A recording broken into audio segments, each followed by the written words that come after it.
You say you want love, intimacy, depth. But what you don't see, what none of us easily see, is that the very habit you rely on to keep love alive is the one breaking it apart. Not suddenly, not with fireworks, but slowly, quietly, like erosion on stone. It is not what you feel that destroys relationships. It is what you do again and again to not feel. We are creatures of habit, not just in action, but in emotion.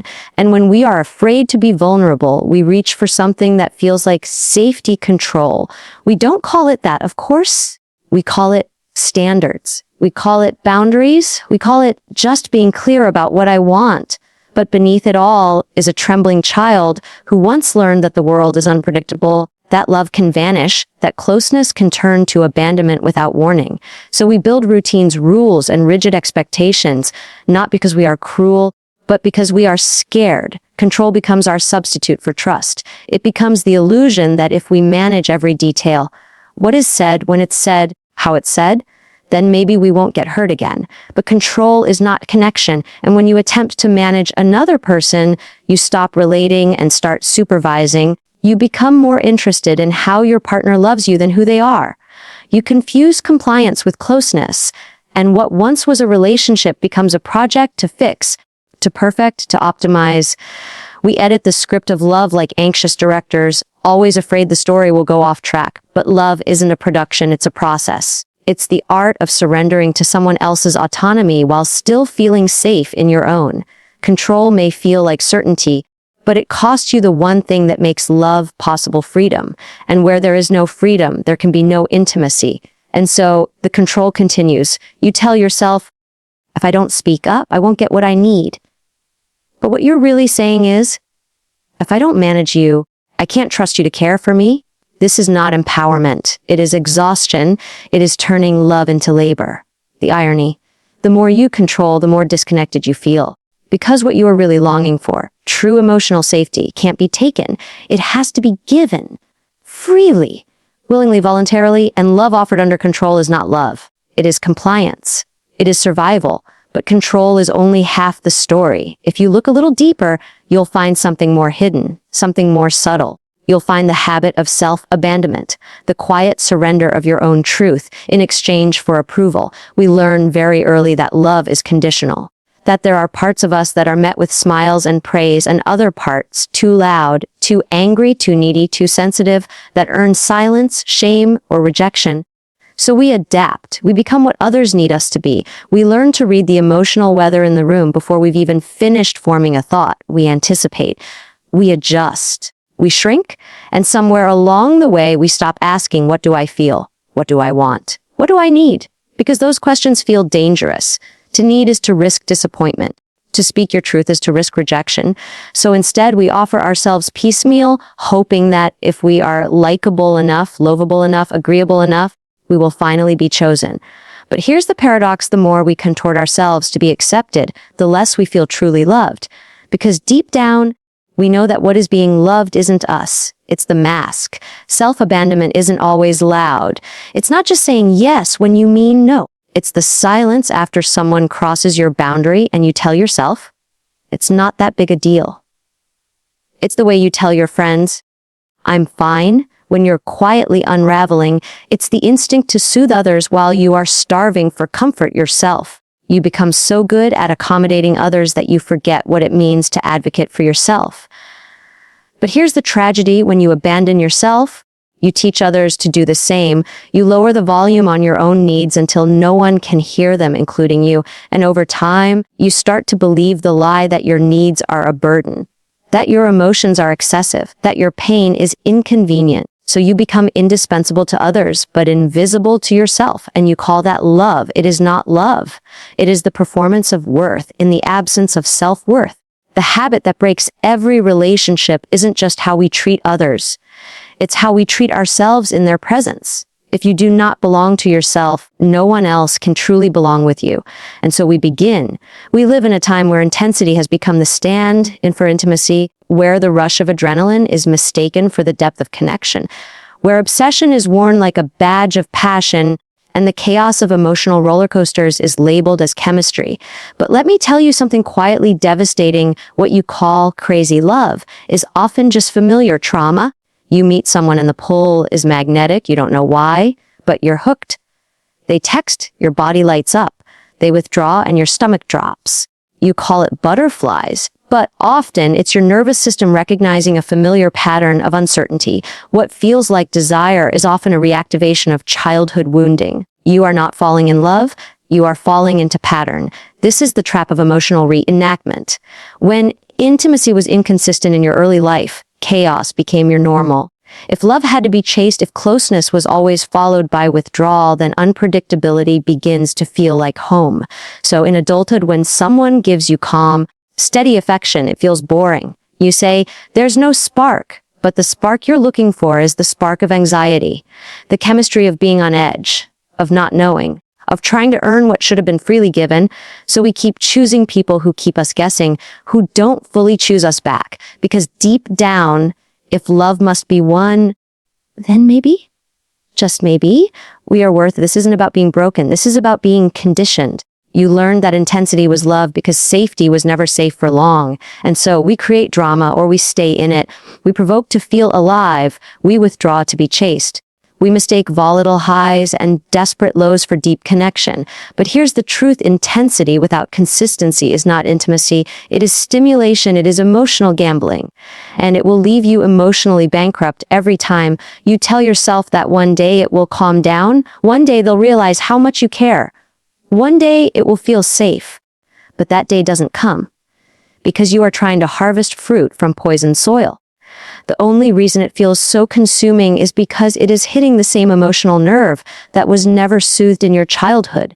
And until you recognize that nerve, until you can name the ache, you will confuse the thrill of the chase with the experience of being cherished. You will call the fire of dysfunction passion and dismiss anything that doesn't hurt as not strong enough. But love is not meant to be earned. Love is meant to be received. There is a moment, subtle, split second when we feel hurt, and we don't say, that hurt me. We say, you always do this. We don't speak pain, we deliver punishment. We don't ask to be seen, we demand to be right.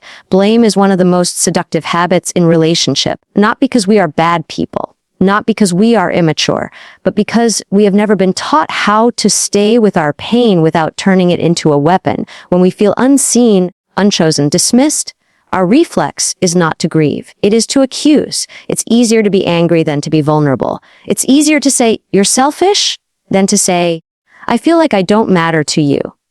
Anger gives us edge, but grief strips us naked, and so we stay sharp. We throw darts, hoping to be embraced, but what we get in return is distance. Defense? Walls, the very opposite of what we long for. Blame, paradoxically, is an attempt to restore connection. It's the protest of the wounded. It's the cry that says, I care so much, I will now punish you for making me feel like I don't matter. But this protest rarely invites closeness. Instead, it creates confusion, resentment, retaliation. You think you're saying, come close, but they hear, get away. And this reflex to turn pain into blame often lives in people who never had their emotions mirrored growing up. When you cried, no one asked, what happened? Maybe they told you to stop. Maybe they made it about themselves. Maybe they simply looked away. So you learned that pain is not meant to be expressed, but swallowed or redirected. Now in adulthood, you repeat the cycle. When something stirs that old ache, you lash out, you say things you don't mean, you turn your partner into the enemy, not because you don't love them, but because you don't know how to reveal the part of you that feels helpless without being humiliated. So the habit becomes permanent. The moment you're triggered, your inner child grabs the microphone and your adult self vanishes. What was meant to be a conversation becomes a courtroom. You're building a case. You gather the evidence, and your partner, they're not your lover anymore. They're on trial. But blame cannot lead to healing. It might give you a fleeting sense of control, but it robs you of connection, because when someone feels accused, they are no longer listening to understand. They are listening to defend, and when both people are defending, no one is connecting. Emotional fusion. The romantic myth calls it soulmates. The cultural story calls it two becoming one. But in reality, fusion is not intimacy. It is erasure. You fall in love, and suddenly it feels as though the borders of yourself have blurred. Their moods become your responsibility. Their silence becomes your panic. Their happiness becomes your measure of worth. You don't just love them. you merge with them, you disappear into them, and somewhere in the process, you stop existing as a separate person. This often masquerades as deep connection. You say things like, we do everything together, we're always in sync, we never fight. But intimacy is not the absence of friction. It's the capacity to remain connected through difference. When you fear difference, when you collapse at the sign of emotional distance, what you are seeking is not love. What you are seeking is emotional safety in a form that feels familiar, complete enmeshment. This dynamic often comes from insecure attachment, where autonomy felt dangerous. Maybe you had a parent whose love was conditional on your compliance. Maybe closeness was fused with obligation. Or perhaps love was only available when you gave yourself up entirely. So you learned that togetherness means sacrifice. That harmony means self-abandonment. That distance equals threat. And so in adult relationships, you repeat the pattern. You mistake dependency for devotion. You call it love when your partner drops everything for you. You feel anxious when they need space, because space feels like the beginning of abandonment. You check in constantly, not out of care, but out of fear. You say, I just miss you. But what you really mean is, if I don't have constant access to you, I don't know who I am. But intimacy is not fusion.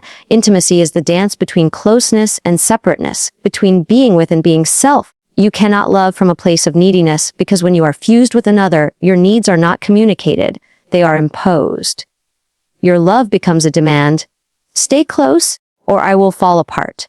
What begins as romance becomes enmeshment, and what feels like closeness begins to feel like surveillance.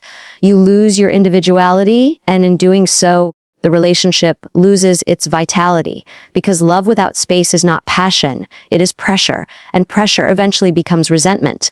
We have become addicted to being right, not because we are arrogant, but because being wrong once cost us something we never fully recovered from.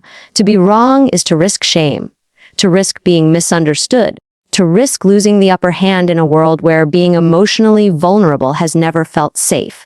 So we armor ourselves with certainty. We rehearse arguments in our heads before they happen. We come to conflict like prosecutors, armed with evidence, memory, and the smug protection of, I told you so. But here's the thing, when you're busy being right, you are not available to be close. Because the moment your partner becomes an opponent, you've already exited the relationship. You're not listening to understand. You're listening to refute. You're not curious about their pain. You're preparing your defense. The need to be right is not just about the present moment. It is about the survival patterns of your past. Maybe you grew up in a home where being wrong meant punishment, or where being right was the only way to be taken seriously. Or maybe for you, being right is the only way to protect yourself from feeling powerless again. So we equate truth with dominance. We turn every disagreement into a philosophical debate. We raise the stakes not because the issue demands it, but because our identity is on the line. But love doesn't ask who's right. Love asks, can we stay connected while we're different? Can we hold opposing truths without needing one to win? When a relationship becomes a courtroom, intimacy dies. Because connection isn't built on verdicts, it's built on vulnerability. And vulnerability cannot survive in the presence of judgment, especially the self-righteous kind. You may win the argument, but what did you lose in the process? The smile that used to linger longer, the touch that no longer comes freely, the soft gaze replaced by quiet retreat. So many of us are not looking for a partner. We are looking for a parent, a witness, a healer, a savior who will finally see the parts of us that were ignored, dismissed, or wounded long ago. We say, I want to be loved, but what we often mean is, I want someone to give me the childhood I never had. This is not conscious. It's not dramatic, it's subtle, quiet. It lives in our expectations, in our disappointments, in our fantasies. You want your partner to always understand, to always know, to always stay. You want attunement without asking, soothing without speaking, presence without condition. Because somewhere along the way, you learn that needing something makes you weak, that asking is too risky, that love should be proven before it is trusted. And so, instead of relating to your partner as a separate adult with their own needs, limits, and wounds, you relate to them as a mirror. You want them to reflect back the version of you that finally feels good enough. You want them to repair what your caregivers could not. But no lover, no matter how devoted, can rewrite the story of your childhood. They can hold space for your pain, yes. They They can walk beside you in healing. But they cannot be the mother you never had, the father who never protected you, the home you never felt. When we turn our partners into parents, we don't build intimacy, we build dependency. We confuse unconditional love with unconditional tolerance. We interpret boundaries as abandonment. We make the other responsible for our emotional regulation and then resent them when they fail. This dynamic is everywhere. The silent expectation that, if you loved me, you'd know what I need. The meltdown when a partner fails to soothe you perfectly. The despair that bubbles up not because of what they did, but because of what their mistake represents. That ancient feeling of being unseen, unsafe, unworthy. To relate as an adult is to recognize your wounds are not your fault, but your healing is your responsibility, because love cannot thrive where repair is demanded but never owned. And your partner is not here to finish the sentence your childhood began. They are here to write a new story with you, not for you. Then stay with me. Because now we enter a quieter room, a room where everything seems fine on the surface, where no one is yelling, no one is leaving, no one is accusing. And yet, something essential is missing. The warmth, the spark, the intent, the nourishment. It is not destruction that lives here. It is withholding. Withholding is not just silence. It is a strategy, a survival mechanism, a language of fear. It is the way we protect ourselves from vulnerability by staying just one emotional step removed. You tell yourself, I'm just private, or I don't like to talk about feelings. But often, what you're calling privacy is actually protection. And what you're protecting is the terrifying possibility that if you were fully seen, fully exposed, fully known, you might not be fully loved. So you ration affection, you measure your words. You say, I love you, in a tone so casual, no one could be sure you meant it. You keep your inner world behind glass and wonder why no one reaches for it. But love starved of expression begins to wither, because connection doesn't survive on proximity alone. It needs engagement. And emotional intimacy cannot grow where emotional presence is withheld. Sometimes withholding looks like control. You wait for them to say it first. You wait to see if they deserve your softness. You use silence as leverage. Distance as discipline. You tell yourself it's restraint, but really it's resentment in disguise. Other times, withholding is inherited. You come from families where emotion was either explosive or absent, where love was practical, not spoken, where I'm proud of you never made it to the dinner table. So now you flinch at tenderness. You downplay your own needs. You confuse self-sufficiency with strength and dependency with weakness. But here's the truth: withholding is not power. It is fear masquerading as control.